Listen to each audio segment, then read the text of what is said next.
Hello guys, and welcome to a new video. For this video, it's going to be my play ratings for the Bournemouth game. So be sure to let me know down below whether you agree with my play ratings or what are your play ratings. And without further ado, we're just going to get straight into this video. Vicario, I've given Vicario I've given Vicario a 7. I feel like he wasn't tested too much, but what he did need to do, he done well. And I feel like as each game comes, his performances are coming a lot more assured. He's looking more confident, like especially on the ball, you know, whether, because Bournemouth were like really good at like the pressing and putting us under pressure, but Vicario, you know, he was able to turn and get it accurate and pass it. There were a few times where when Son Richarlison got taken off and Son was like down the middle and he was like booting it to Son. I feel like that's not really Son's game. He's not really a player to like be able to hold that ball up in that sort of situation. But apart from that, I feel like Vicario, yeah, there was a lot of reservations about him, but this performance, again, like the Man United game, just assured, confident, and yeah, I feel like his performance could get even better. Like if he's like, we don't want him to be like tested too much because we don't want more shots on goal, but what he had to do, he done well. And back to back clean sheets, like you can't grumble at that. But yeah, so Vicario a 7. Destiny, I gave Destiny an 8. Like I can't praise him enough. Like the way he's like sort of taken to the Premier League, which I've mentioned before, as just honestly, I can't. It's hard to explain. And he's only 20 years old, and he's playing like this. And it's not like he's a like left back now, and it's like he's supposed to be like a wing back, but his defensive, his ability going forward, oh my god, we've had to suffer a lot with like that position, and it's just the way he's sort of come in, and it's just been insane the way he's just like taken to it. And he grabbed an assist for like Kulusevski goal with, you know, even before the assist, like the 1-2 with Son, like him starting to move off as well. Oh my god, Destiny an 8. Like yeah, like I can't. And like him being so young as well, like he's like, I can't imagine a few years time how good he's gonna be. Like honestly, I rate him so highly that he's one of the best left backs in the league. And let's be real, like yes, it's only 3 games in, we don't want to get ahead of ourselves so much, but I can't, honestly. It's so good. Oh my god. And especially when we've had to struggle there, like thinking about it the past few years, like they've either been really good defensively or just really good offensively, but Destiny, he has it all. And yeah, again, credit to Paratici for bringing him in, like amazing. Moving on to Porro, I gave Porro a 7. Again, Porro, like you know, obviously he didn't like contribute in front of goal or like assist or anything, but what he defensively solid, going forward, again a bit like Destiny, just basically all over the place, like involved with like everything going, like involved. And like to have two like fullbacks that are just, and his defensive abilities have like really improved as well. And like to have like also supposed to be a wing back, like I do feel bad for Emerson though, because Emerson did have a really good first game, but Porro, the way he's performing, like he's keeping Emerson out of the team, so it's just both him and Destiny, like I feel like I'm living in dreamland. But yeah, again, another great display, but a 7. Romero, I'll give Romero an 8. Oh my god, like I've always rated Romero highly, but his performances, like the start of the season, his performances have just, you know, they've been up there. Can we give a special mention to that tackle? I can't remember the play it was on, but a lot of people have said a lot of things about this tackle, Mark Goldbridge, about how he should have been a red card. Like no, that was just a brilliant tackle, okay? he managed to get the ball back, and Romero has been the defensive line. Again, from what it was last season, to see the difference from how much this team has changed, it's insane. But yeah, Romero, you know, he was very solid. His on the ball, his ability, crazy. Also, Van de Ven also gave an 8 as well. That sort of last sort of ditch tackle that he made when that Bournemouth, I don't remember who it was, but he was almost one-on-one with the goalkeeper. That tackle was insane. And then the Bournemouth were playing one player, then he made a block. How good is it to see another amazing solid centre-back next to Romero? And we knew Romero's good, but we knew how good he could be if he had someone who was on the same level as him. And that partnership they're forming, I can't believe it. But just the back line, the defence, how much our defence has improved. Can you just imagine if that was Dyer in there? Let's be real, that defensive line,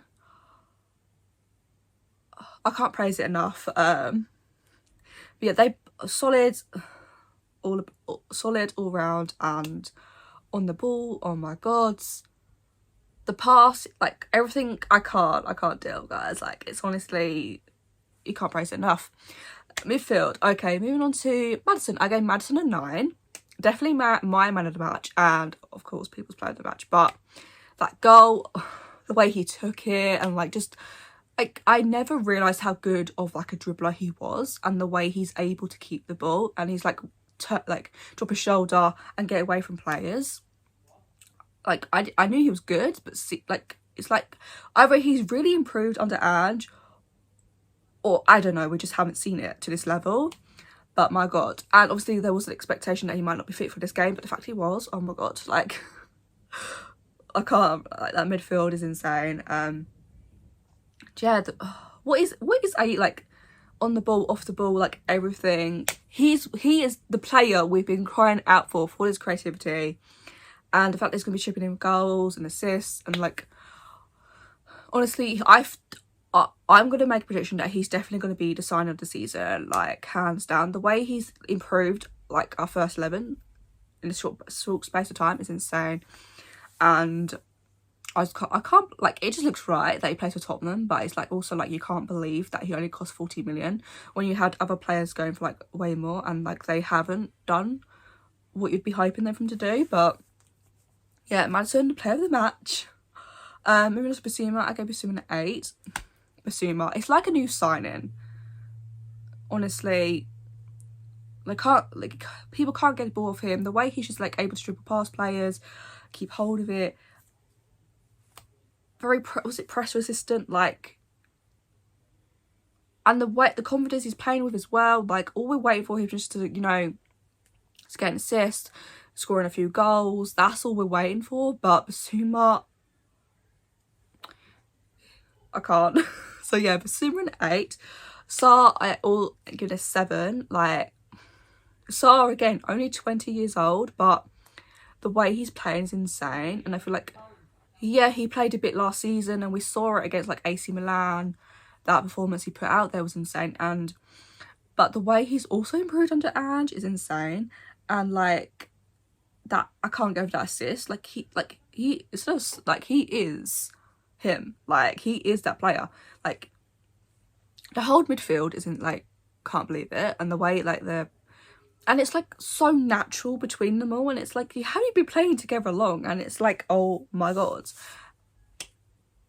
Yeah, he's got a huge career ahead of him, and obviously getting his goal previous game against Man United. Yeah, I can't saw.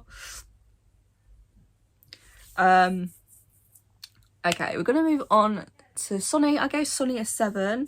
I definitely think his performances are improving. Obviously he hasn't scored us or anything like that yet, but he's involved in playing more. He's become a bit more playmaker, and I definitely think this captaincy role he's really really taken well, and yeah, you just see it, the passion, everything, and I know it's only a matter of time before he does, the goals will come. I definitely have that faith. But this is more of Sonny before last season, obviously without scoring, but that will come. And yeah, it's just, and when he went up front, our attack looked a lot more effective, and a lot, there was a lot more, and we just started playing a bit better. We have Sonny at 7, Kulu,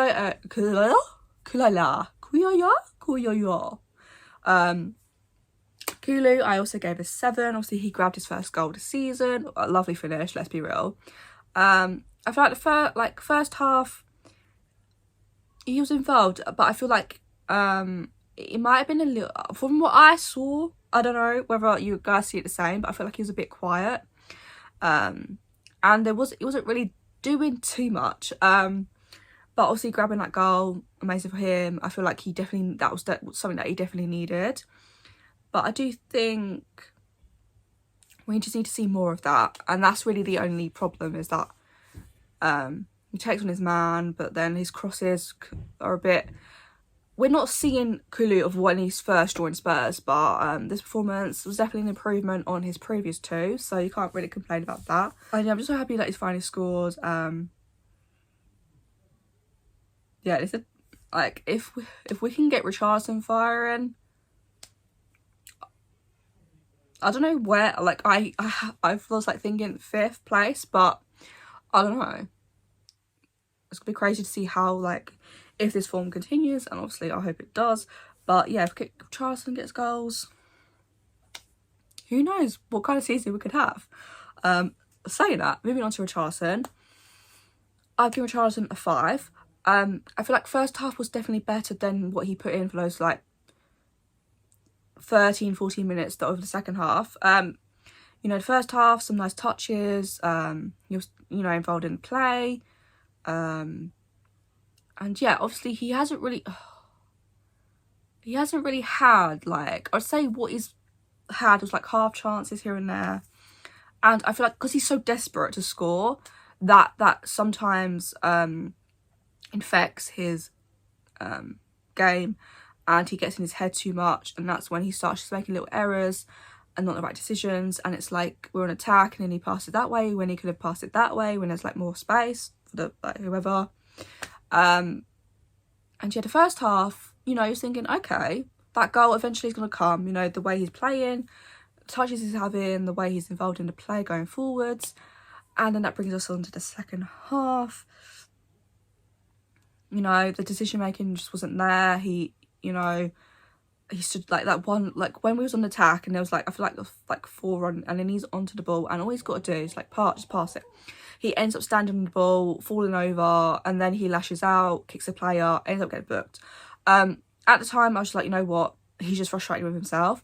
But, now I'm thinking that you shouldn't really be doing that. You should just, get yourself up, dust yourself off, and think, okay, yes, I made an error there, but this is like a time to like improve that. But I just feel like mistake after mistake, he just get frustrated with himself, and then he ended up getting taken off, which definitely was the right decision because we ended up playing a bit better. And when Son was good through the middle, but yeah, I do feel bad for Richarlison because I do think that he can get those goals, and we're not expecting him to go score 30 goals. Like, we don't need Richarlison to go score 30 goals a season, like, because the goals are getting spread around, like everyone's involved in like the goals and like assisting, like everyone's chipping in. I mean, obviously it would be great if Richarlison could go score 30 goals, but that's like not the expectation that we have of him. Like, he's not Harry Kane. We're not expecting him to be like Harry Kane. We're just, like 10 goals at the end of the season, 10 goals in the Premier League, that'd be a good turnout for him. And I just feel like he just needs that one goal to get that sort of thing off his back, and like, and I have faith in Richarlison, I do, but obviously the longer it goes on, it is a bit like, I just feel bad for him. So I would actually play him against Fulham. I do feel like give him like 2-3 more games, and see where we are. But yeah, Richarlison at 5, and I do feel bad for him because you can see he's trying, like he's running around, he's just trying, and all we need is him to get that goal. And once he gets that goal, his confidence is going to go up, and I just feel like he's lacking confidence. He's now like our main striker, so it's like he sort of has that pressure on himself, but we don't want him to like feel that pressure. I don't know, I just feel, yeah, just Richarlison. And like I said in my previous video, I'm not gonna like slate him. Like I'm not gonna sit and do that. I feel like what he needs now is support, not abuse. So that's where I stand on Richarlison. Moving on to the subs, Hobbier came on. I feel like, yeah, he played well. You know, he helped gain control back, and he didn't do too much. I'd give him a 6. But when Dink came on, you know, gained that control back, and you know, there's a few nice touches in there. And definitely when we started attacking a bit more in that second half, he was very effective in that, and he was a big part of that, and just like winning the ball back and stuff like that. So yeah, 6 from Hojbjerg. Perisic, I would give a 7. I feel like him linking up with Destiny as well, like that I was like, what is going on? Like, what, like, how? It's like they've been playing together for like a long time, and I could say this for like the whole team, but it was just crazy to see how like natural it is between them. And I can't. Perisic, yeah, 7.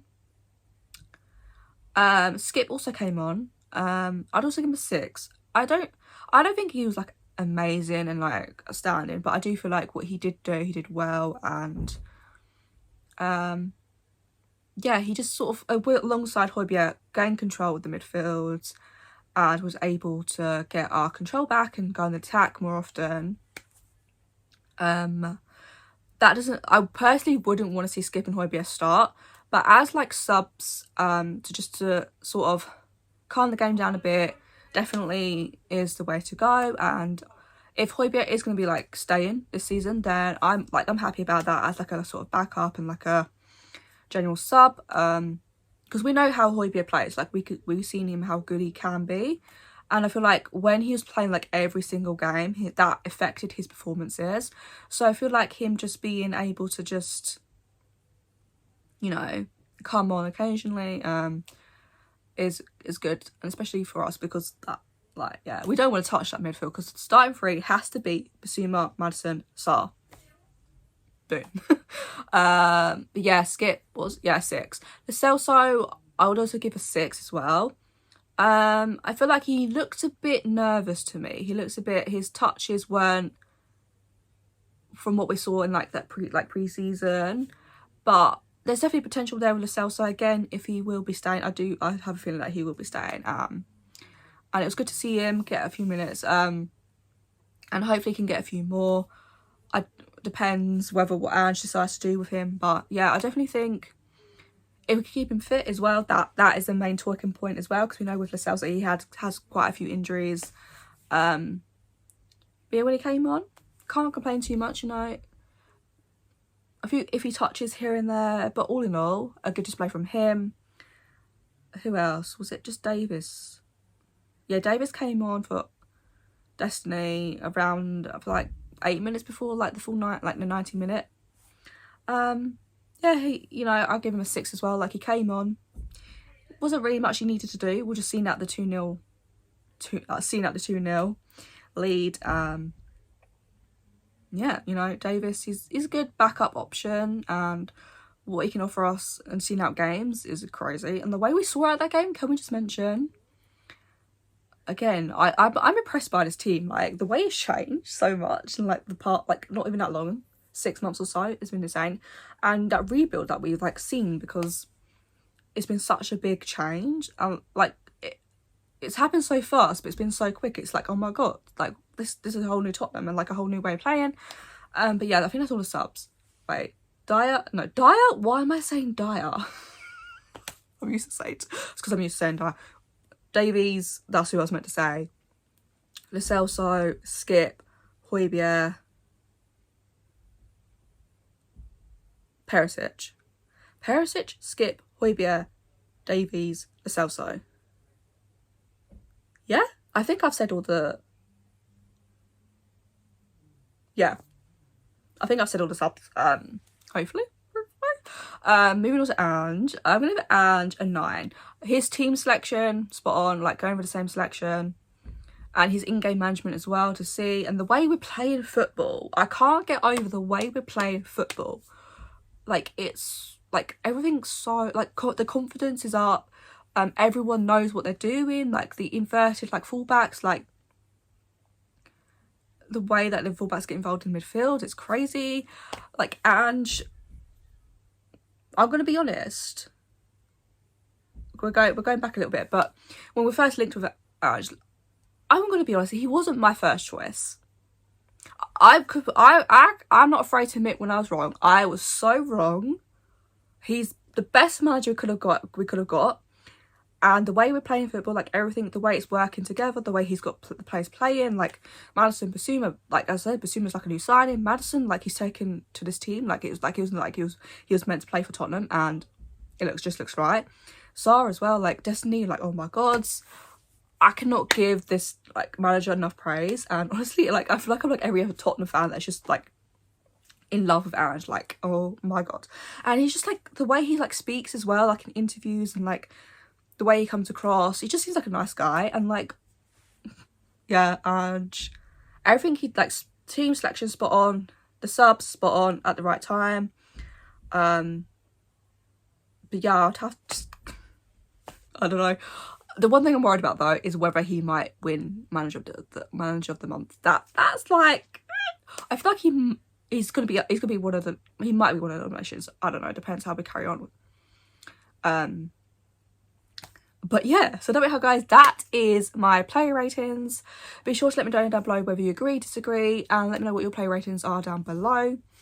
But yeah, be sure to like, comment and subscribe, and I will see you guys on Tuesday night for our game against Fulham, the Carabao Cup second round. I'm really looking forward to it. It's like 3 days away, and I can't wait to see Tottenham play again. I miss this feeling. I've missed this feeling. But yeah, I'll see you guys then. Bye, guys.